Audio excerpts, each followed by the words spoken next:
এটাই হচ্ছে আসলে রাজস্থলী সীমান্ত সড়কের সেই মৃত্যুকূপের রাস্তা যেটাকে বলা হয়, স্থানীয়রা যেটাকে বলে যে the death route of Rajasthali.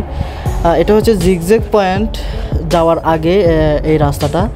এটা খুবই মারাত্মক ঢালু একটা রাস্তা। এটা আমার মনে হয় যে আমি যেহেতু এই রাস্তা দিয়ে গিয়েছি এবং আসছি, তো আমার মনে হয় যে এই রাস্তা দিয়ে ওঠার থেকেও নামার যে এক্সপিরিয়েন্সটা সেটা অনেক ভয়ঙ্কর ছিল। কারণ আপনারা এই যে দেখতেছেন সামনে যে ভিড় দেওয়া আছে, আপনার মানে কী পরিমাণ মারাত্মক লেভেলের ডাউন হিল, এটা ডাউন রাস্তা।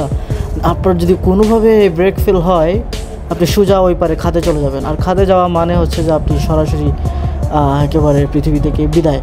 তো আমার মনে হয় যে যাদের আসলে এই রাস্তাতে বলেন বা পাহাড়ের রাস্তাতে উঠে কোনো ধরনের এক্সপিরিয়েন্স নাই, কোনো ধরনের অভিজ্ঞতা নাই, আমি বলবো যে তাদেরকে আসলে এই রাস্তা দিয়ে রাইড করা মানে খুবই ভয়ঙ্কর হবে।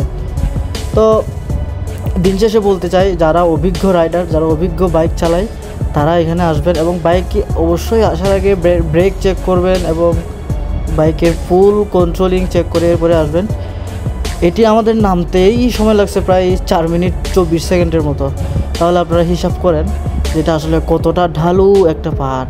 আপনার যদি এখানে কোনো ধরনের কন্ট্রোলিং হারা হয়ে যান বা কোনো ধরনের ওভার কনফিডেন্স হয়ে আপনি যদি একদম রাউন্ড করতে চান বা একদম কি বলে যে স্পোর্টস বাইকের মতো করে যদি আপনি চালাতে চান, তাহলে কিন্তু এখানে দুর্ঘটনা আপনাকে ডাকবে, মৃত্যু আপনাকে ডাকবে, এটা শিওর। কারণ এটা একেবারেই খাদ, ওই পারে পুরোপুরি খাদ। কতটা ভয়ঙ্কর রাস্তা এটা আপনারা ভিডিওতেই নিজেরাই দেখতেছেন।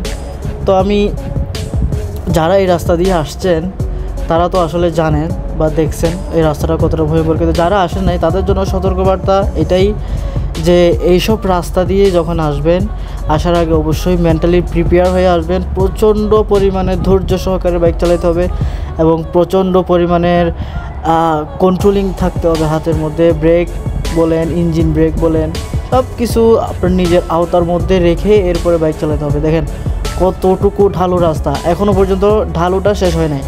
তাহলে চিন্তা করে দেখেন, আমাদের প্রায় 4 মিনিট 24 সেকেন্ড লাগছে শুধু নামতে।